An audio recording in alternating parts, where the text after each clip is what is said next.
sorry, just thinking about the absolute unreal civil unrest that is going to be taking place tomorrow or today when you're watching this. I'm not ready for it. If you haven't already, go out and vote. We're all suffering. Not much else to say on that end. And back to you in the studio.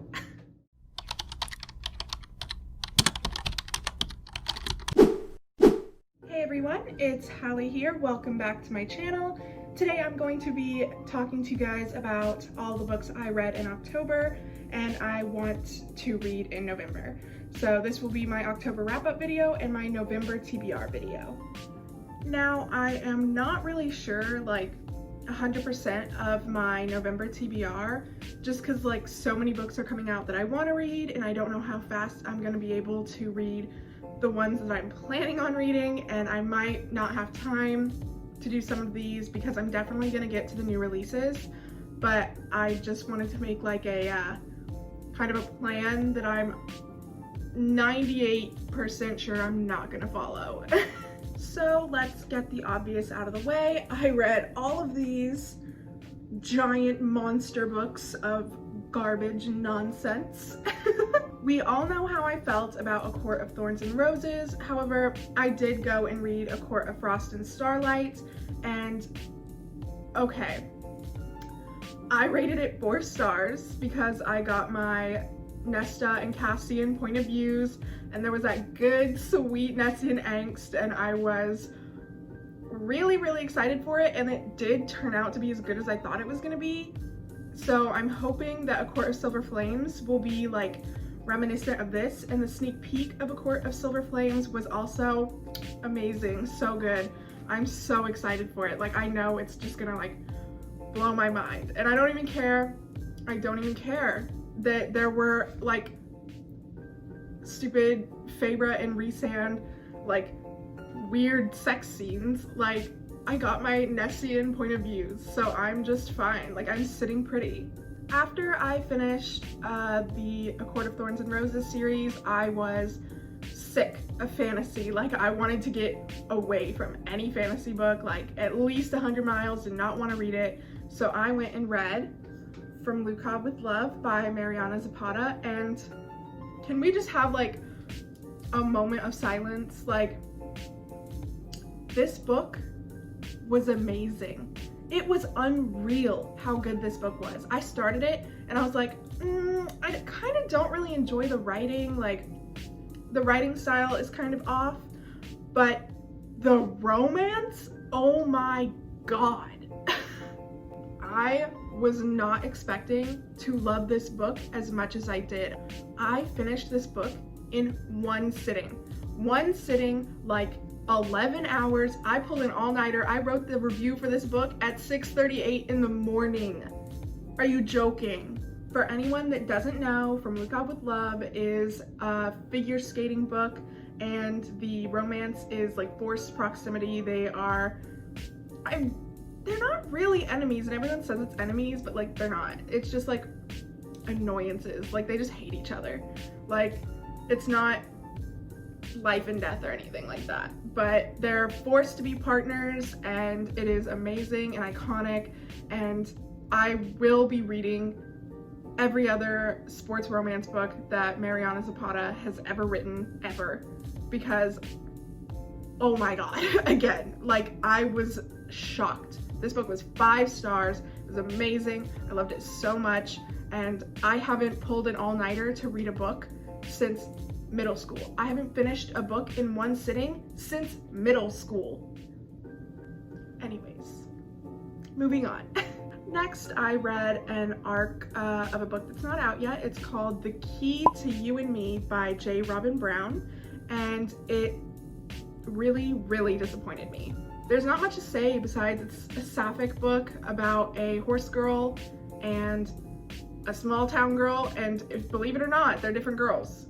The small town girl has to teach the horse girl how to drive, and the plot was good. Like, the setup and the idea was good, but one, the writing was bad, 2, the author put a lot of like lesbian stereotypes in there, like about girls looking at each other in locker rooms, like lesbians looking at other girls in locker rooms, and she said it like it was something that actually happens, and like that's a super harmful stereotype, and I don't understand why the author put that in there because she's a lesbian, so I don't really know why.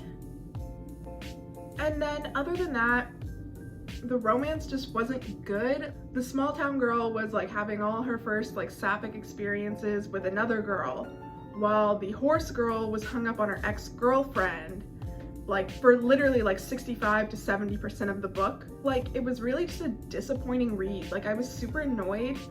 I was really excited for it, and I ended up only rating it 2 stars because I just really wasn't into it. And then especially following like such like a good book that I really enjoyed with a really great romance, it was just a huge letdown. And I did talk with another person who has read it too. They said they started it and that they didn't finish it, and I understand why they didn't finish it.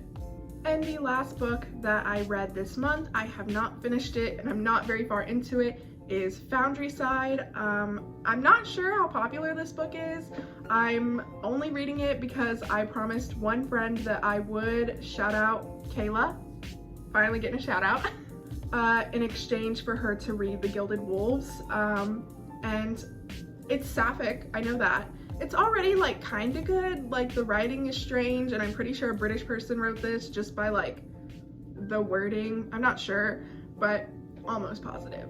And I'm only on page like 100 something, like obviously not very far in again, so I have no idea what I think of this book so far. I don't want to say anything like too early, just like where I am right now, I'm a little bored. Just gonna say that. Sorry, Kayla, it's the truth. And that is it for the books I read in October, so let's talk about the books I am planning on reading this month. Alright, so first is the second book to Foundry Side. This is a big book, it's huge. I do not know if I'm gonna be able to read all these books in time. If all goes well and Foundry Side is good, I'll be reading Shorefall. I'll probably be reading Shorefall either way. I do that, I finish things. I hate not finishing things. The only series I've never finished is 50 Shades of Grey, and I'm planning on going back to that to make a video because that would be really fun, I think. But yeah, I'll be reading this next. And then after that, I'll be reading Culty by Mariana Zapata. I've heard that this is like her second most like adored book after From Lukov with Love.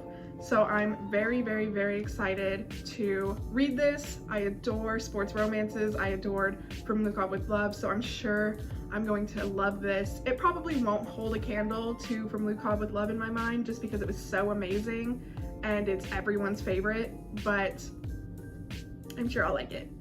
All I know about it is that it's a soccer book, and I think it's a girl and then like her coach, maybe, but they're like the same age. I'm not sure, I have no idea, but I'm super excited to get into that. And then after that, I will be reading The Wall of Winnipeg and Me by Mariana Zapata. I literally am basically throwing away my entire TBR besides Foundry Side to continue Mariana Zapata romance, sports romance books, because sports romance is superior and I need more of it. Like I just feel like there's not enough sports romance in the world. Like I'm gonna need y'all to get on that. And I mean like not weird ones with like shirtless men on the cover, like rom-coms with like those little cartoon covers, you know, it's so cute. This one, I think the girl doesn't play the sport and it's just the guy playing football. I'm not as obsessed with just like one person being in the sport instead of like both of them being in the sport, but I've heard this one is like top 3 with From Lukov with Love and Culty, so I'm really excited to see how good this one is and hopefully it lives up to the hype. And after that, I am planning on reading These Violent Delights by I think Chloe Gong. I could be wrong.